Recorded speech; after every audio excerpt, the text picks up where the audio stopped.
So Jim, I'm going to make you the presenter now, buddy. And you can screen share. You want to show any charts? You are now the presenter. I look forward to hearing your voice.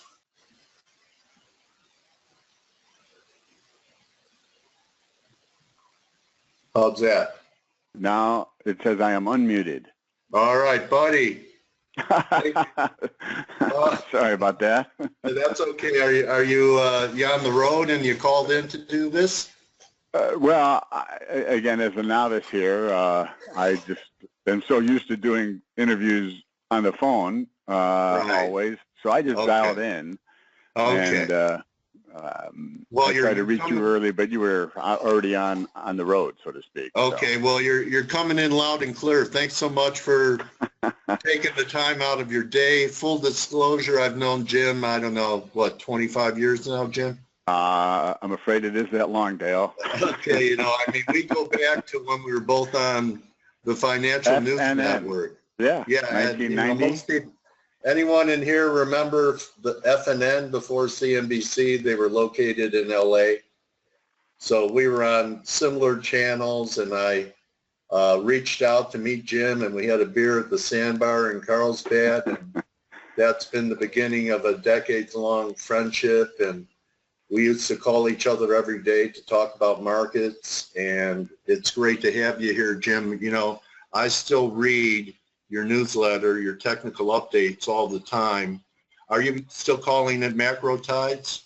Yep, still calling it macro tides, and the weekly technical review, which primarily, as the name implies, looks at various markets via charts, momentum indicators, and so forth, sentiment obviously being a big part of the game, as well as positioning in various futures markets, which I have found to be, a big help when you get a combination of sentiment getting lopsided, either, and I would use this analogy. If you think about it, you got 10 people in a room.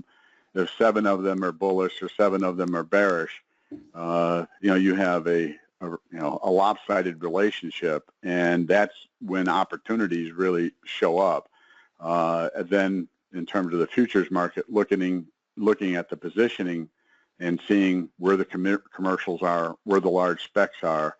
And if you can line up sentiment where you have too many people bearish or bullish, and you look at the commercials and you see that they're taking the opposite position of where the sentiment is.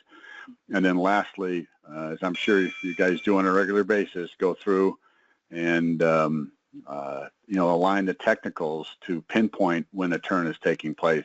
To me, that's the logic of what I try to do. And then lastly, on a monthly basis, macro tides is a fundamental piece, looking at what's happening in the U.S. economy, but also looking at what's going on around the world, because we are in a global economy, and things that happen overseas, this is not like Vegas.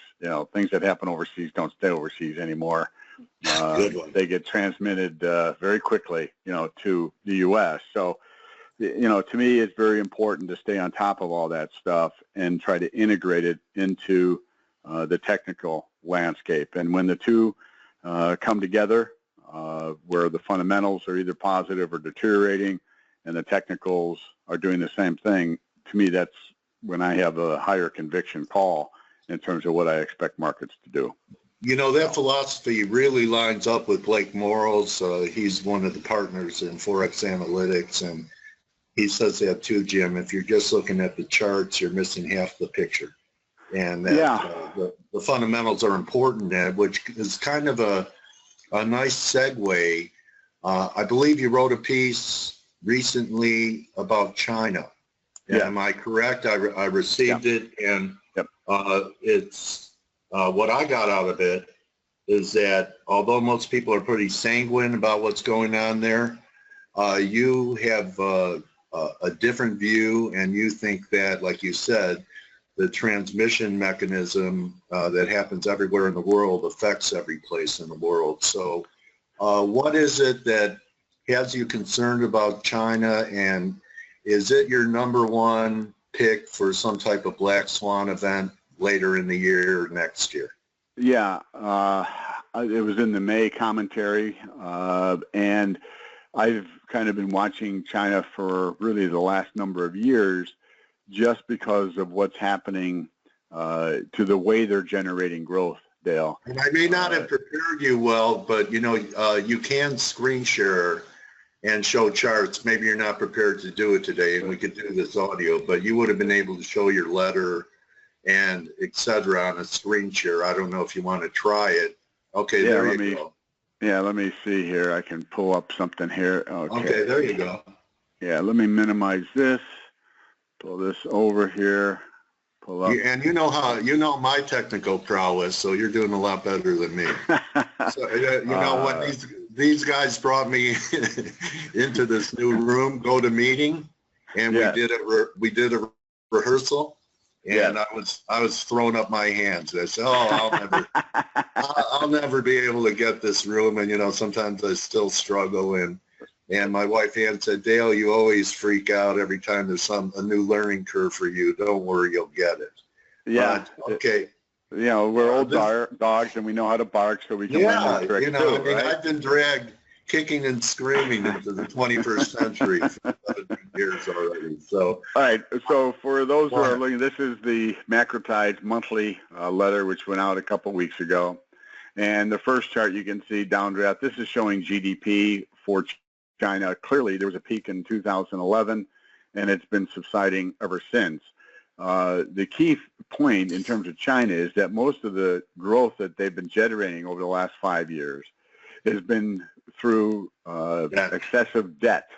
And so for every dollar of GDP, or pardon me, every increase of $1 in debt, you know, maybe 10, 15 years ago, they would get 90 cents of GDP.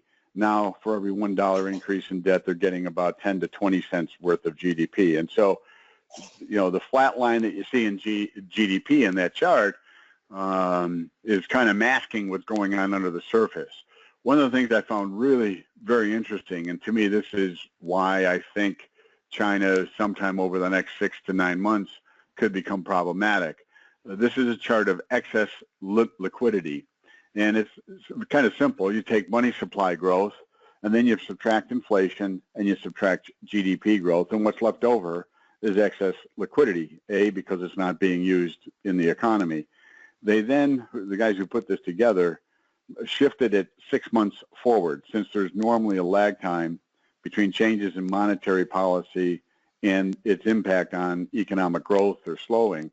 The 6 month shift is kind of interesting, and you can see the correlation with property prices and housing prices is unbelievably tight.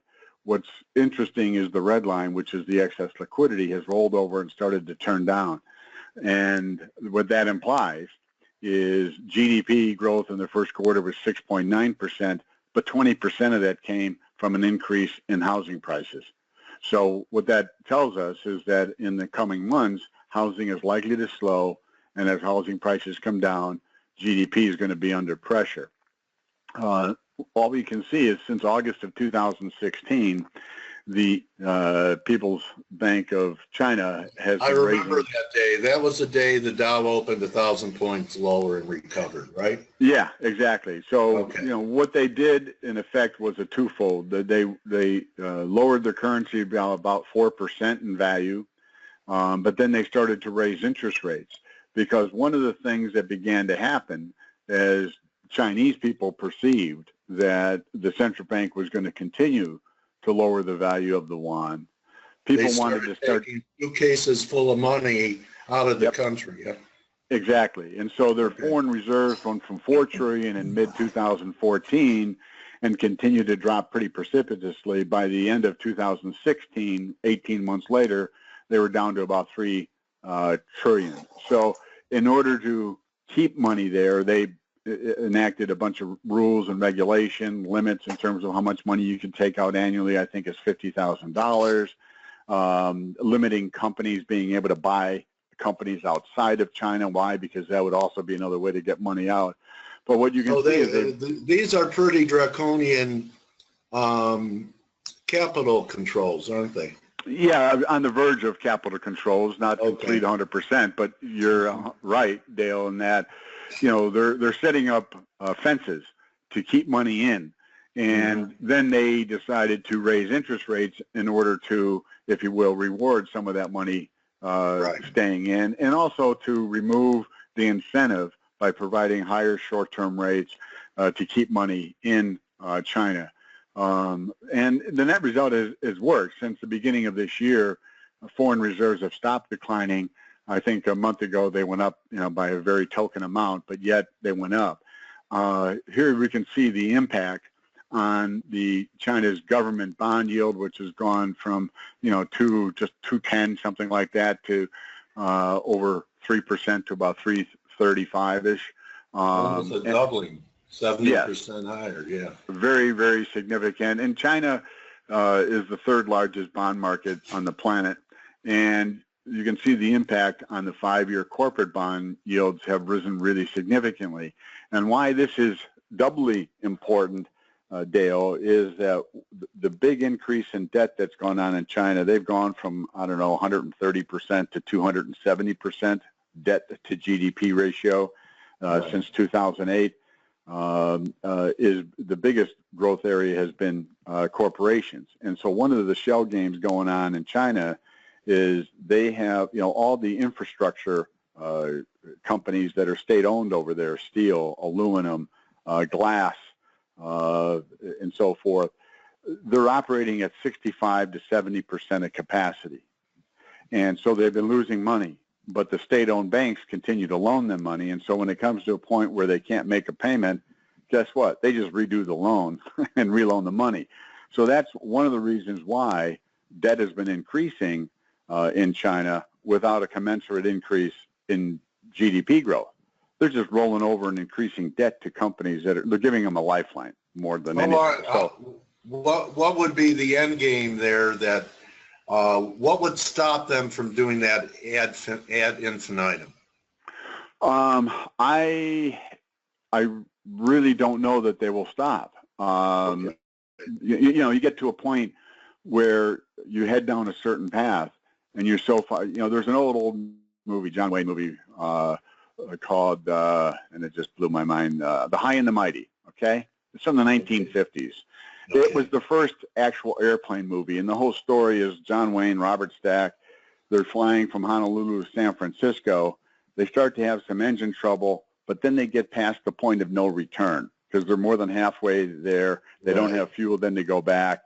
And to me, that's what's happening here is China has been going down this pathway of stepping on the brake, stepping on the gas, back and forth. And that's what we've seen with their monetary policy the last 4 or 5 years is they're trying to break this steamroller. And as soon as things start to get a little edgy, then they, back off because they're politicians, no different than the politicians in this country. And in order to, stay in power and stay in office, they got to maintain at least the illusion of good growth, so that people coming off the farms and the rural areas and going to the cities actually can maybe find a job. But I think at some point in time, to your point, Dale, it's kind of like 2008. Did the Fed or any of the central banks expect to have a financial crisis on their hands? And the answer, of course, is no. And so, if things go as they normally do in the affairs of men, is at some point in time this thing will kind of get out of control on its own, one way or the other, and there will be a crisis of some magnitude in China. And that's important because China continues to provide an inordinate amount to the total increase in global GDP growth. All right, so they are the engine that continues to drive the global economy. One of the games they've been playing is with these negotiable certificates of deposit, and you can see that chart shows the increase in assets. Wow. They allowed them in parabolic. 19 or two. Yeah, it's parabolic, exactly. From 2013, they've gone from under 100 billion to like I think 1.6 trillion dollars. So what's happening is small and mid-sized banks are taking money in from investors, giving them, a CD effectively, but then they're turning around and buying government and corporate bonds. Well, in the chart above, that we just showed, we can see how well that's been working.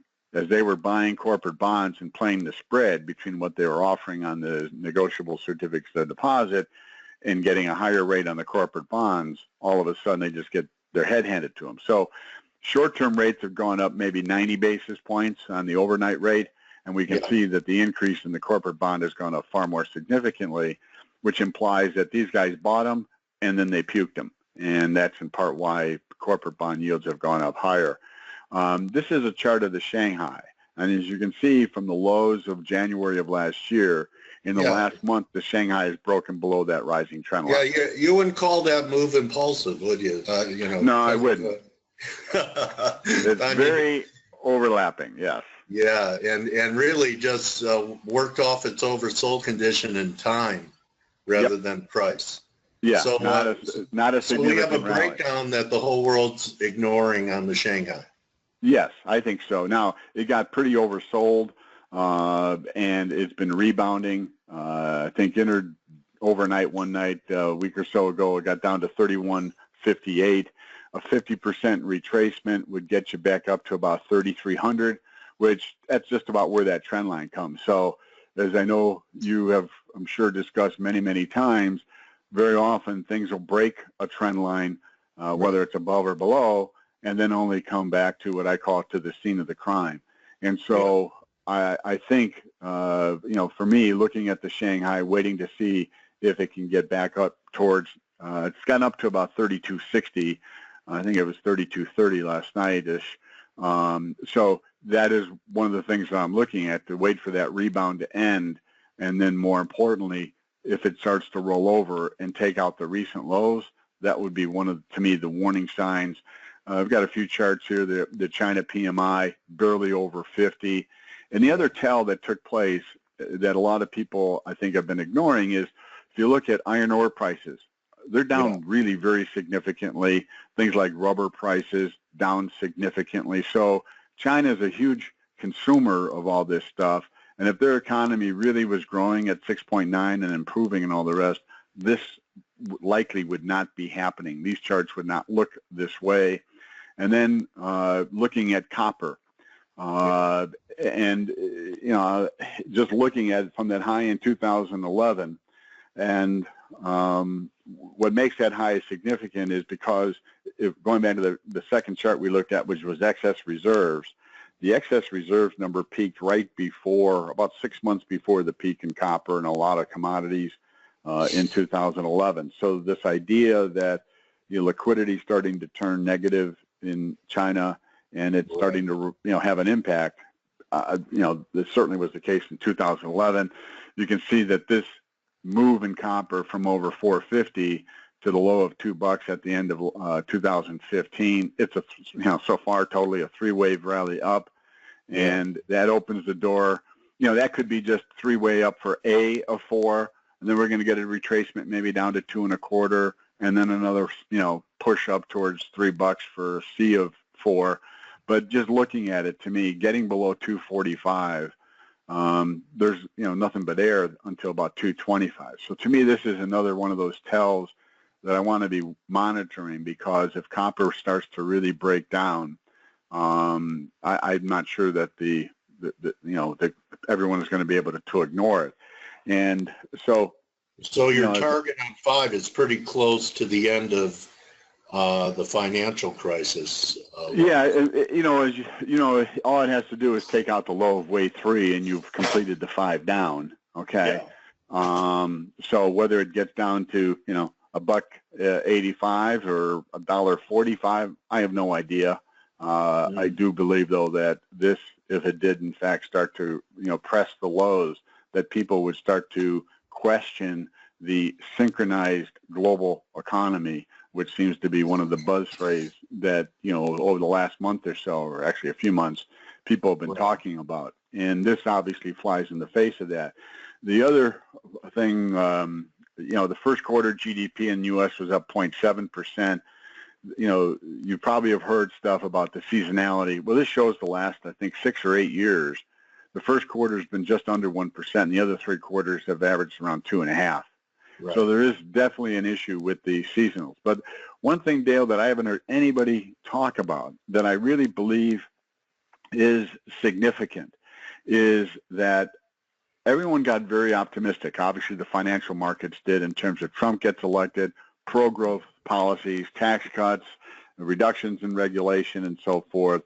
Isn't life going to be wonderful? So we see a big increase in small business confidence, consumer confidence, and then the reality is everyone is waiting for, it's kind of like somebody says, okay, I'm going to set you up on a date, and you get to look at the picture, and it's a current picture, not one from 25 years ago, and she's really a good-looking woman or a good, handsome man. Got to make sure in this day and age we cover both bases here. And so, you know, you're looking forward to it, looking, wow, okay, can't wait. And then on Wednesday you get a phone call, work, she's been called out of town, and she's going to be gone for 3 weeks, or he's going to be gone for 3 weeks. And it's like, okay, you're still looking forward to it. You're willing to overlook that, you know, I got 3 weeks of time to go by. And to me, that's what investors have been doing, in the sense that they're looking forward to those tax cuts so strongly that, oh, the first quarter GDP, we're going to forget about that. We're not even going to pay attention. And estimates for the second quarter of 3.5% to 4% are flying out there. Yes, there's going to be a rebound in the second quarter. But the point to me, Dale, is that if you look at bank lending, you know, let's scroll down, and it really has, okay, so the spread chart on the top, and you can see for about a period of 2 years, bank lending hovered between 7.5% to 8.25%, you know, like a rock. And it's fallen out of bed since just after the election. So when I see this and you say, okay, what could cause such a significant drop in lending? And then you look at what's going on in the economy. It's like, no, there's nothing wrong with the economy that would cause people to pull back so abruptly. And I think the reality is that a lot of companies have just stepped back. They're not spending money until they get the details of the tax cuts, find out if there's going to be special incentives for various business investments and so forth.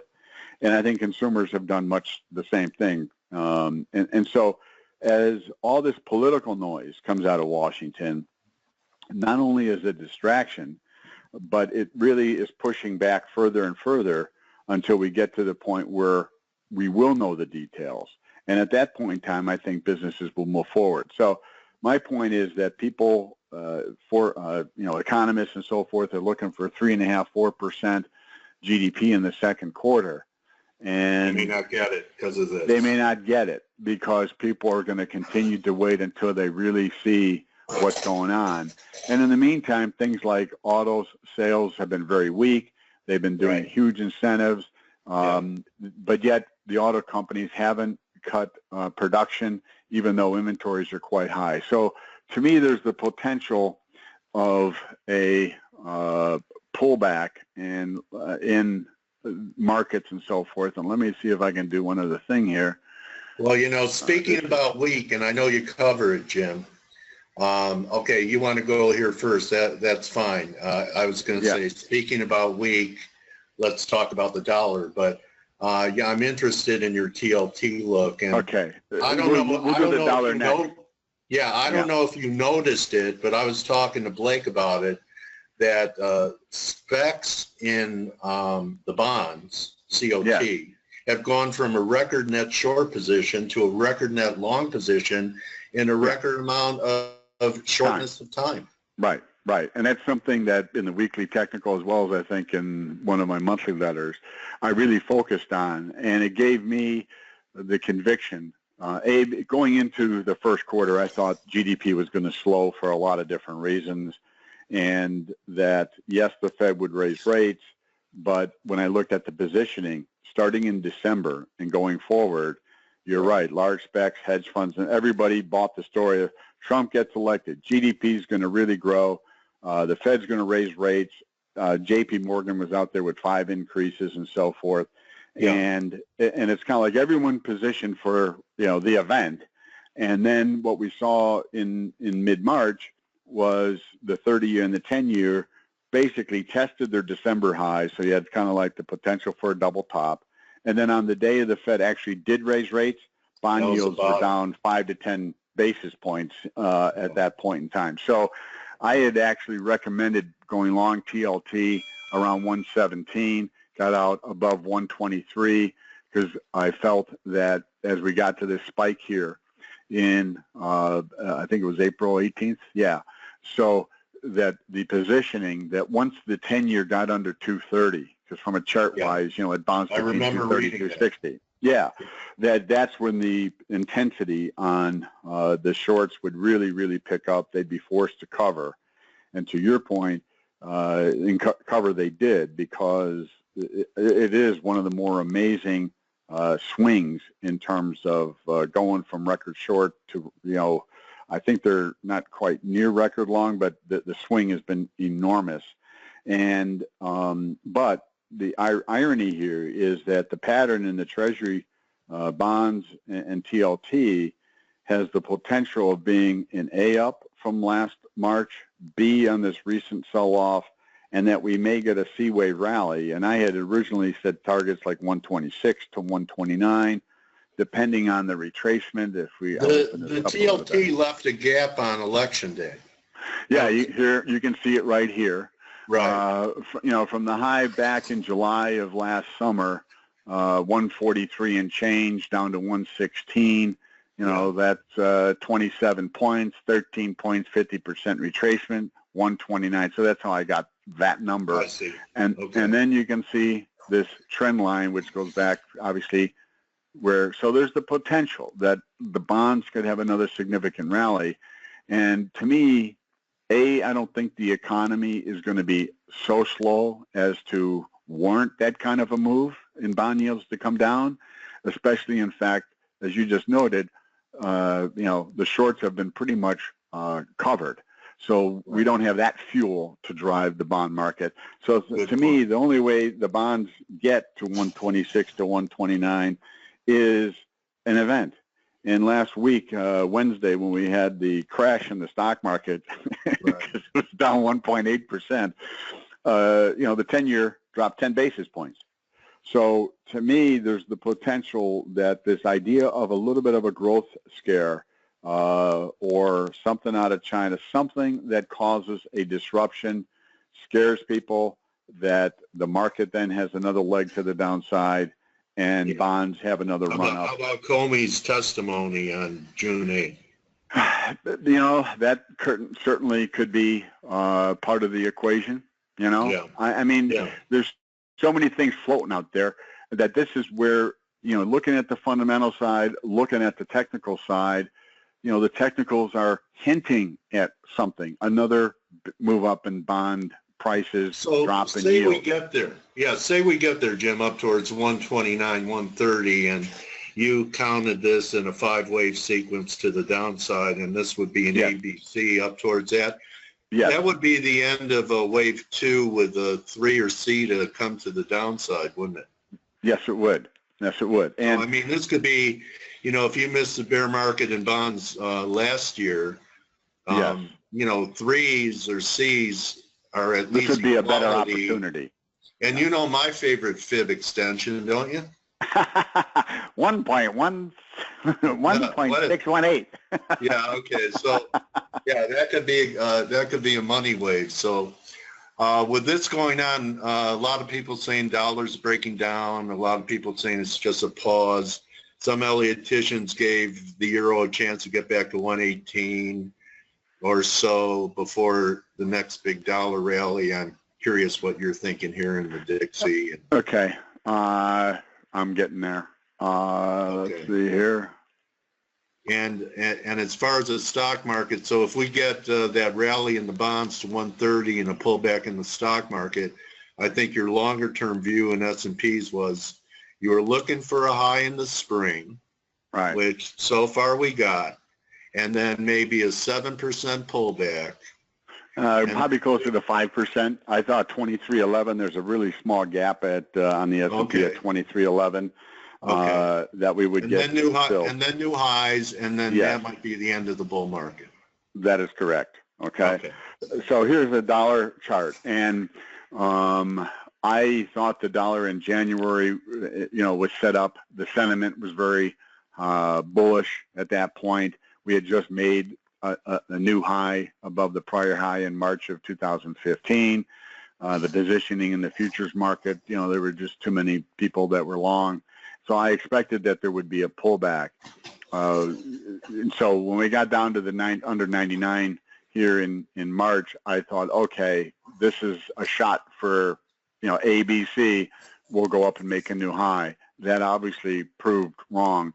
And the count that looks possible to me at this point in time is that you had an ABC down to the March low for wave A, then an X wave up to 101.34, and if we have equality, it gets you to, I think, 96.38. I'm trying to think of what I wrote it yesterday afternoon. I can't remember it. Okay, so that would complete, what would be called a double zigzag, and that would set up for at least, new highs are probably unlikely, but at least a fairly decent rally. Back to 99-ish, 90. Yeah, maybe par, we'll just have to see, how dynamic, first it has to break the trend line that it just broke below. But you can see the RSI is under 28. For the first time in 3 years, large specs are long the euro. Bullish sentiment is up to about 75% the euro. Yeah. So, at the beginning of our call, I said, when you get to like 7 out of 10, that's the time to start looking to go the other way. And I think we're there, but this has been a little bit of a freight train.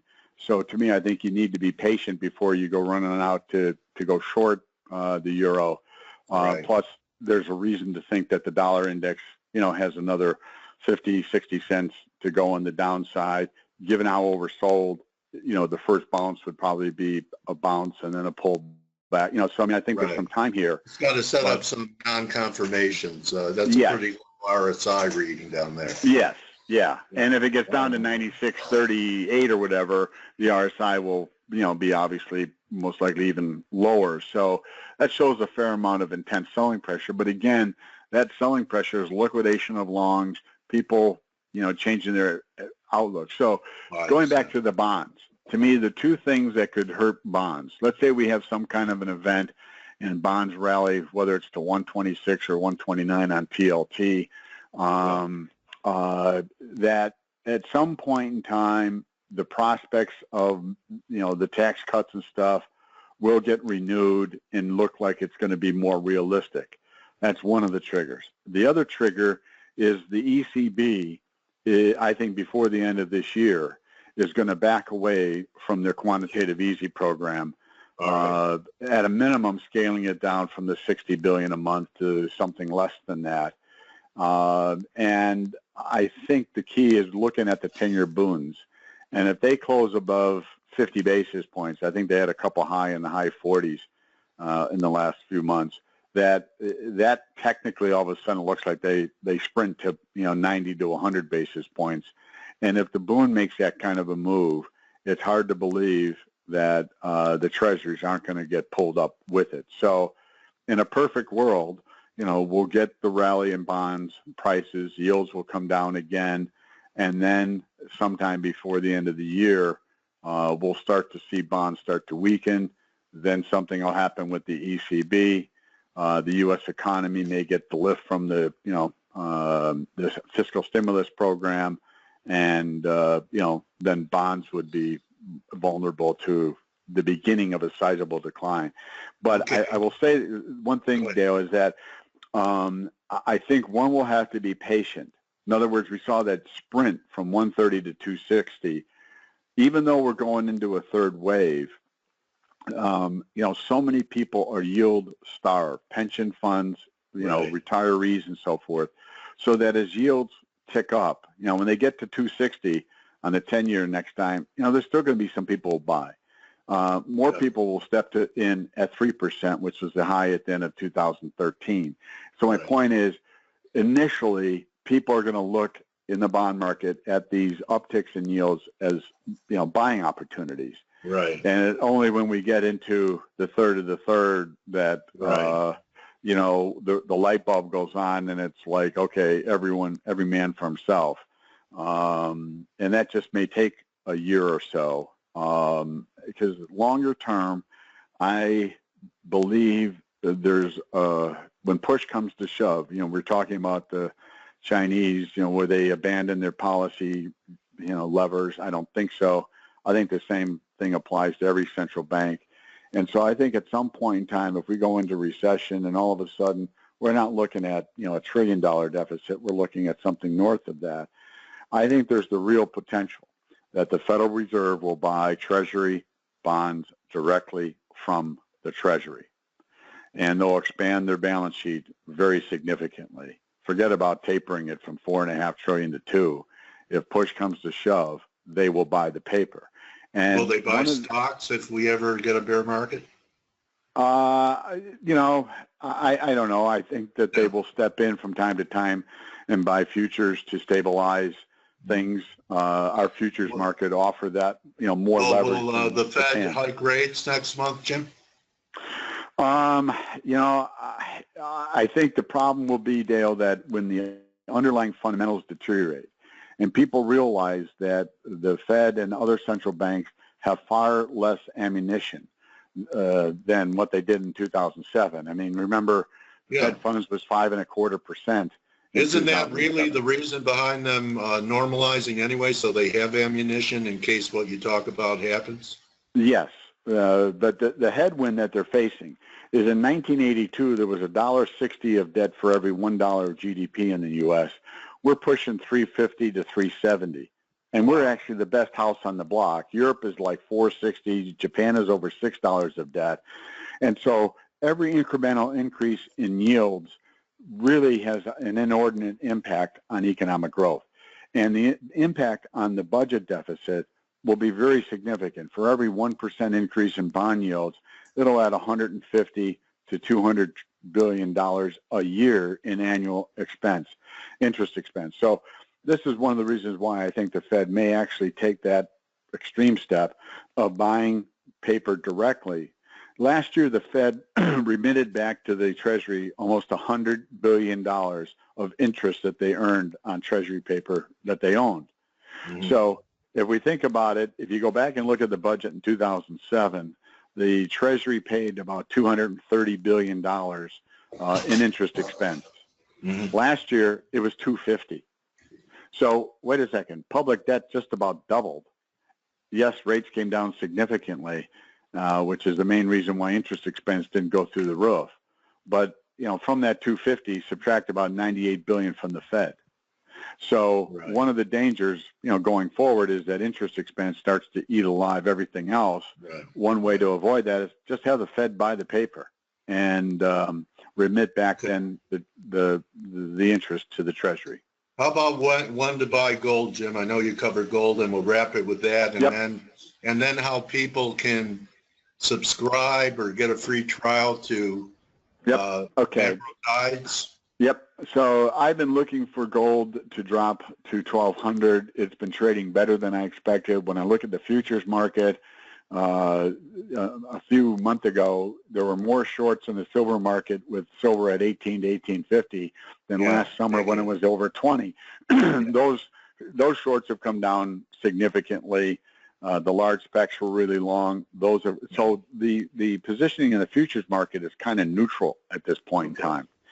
So so's the chart.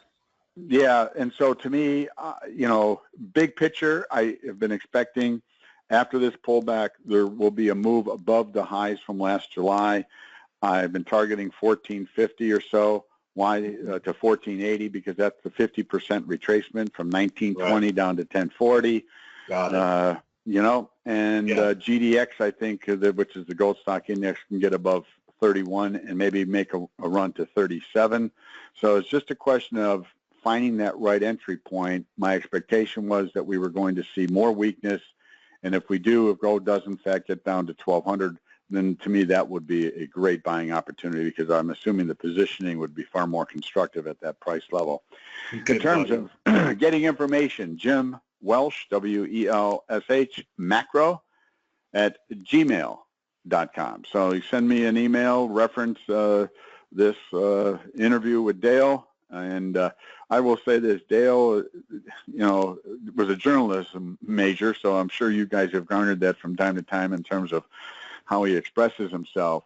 But he's a fine technician, and he does really understand the bigger picture, I think, really well. So it doesn't surprise me that he has a room full of people that are eager to listen to him, because he is a really knowledgeable guy, and he, I think, knows how to cut to the chase. And at the end of the day, focusing on the key points is probably more important than anything else, because there's so much noise, so much information available these days. It's easy to get swamped, and I'm sure Dale does a great job of keeping you guys focused and providing good information. So, and by bringing in a guy like you, great interview, Jim. Wish Heidi happy birthday Saturday.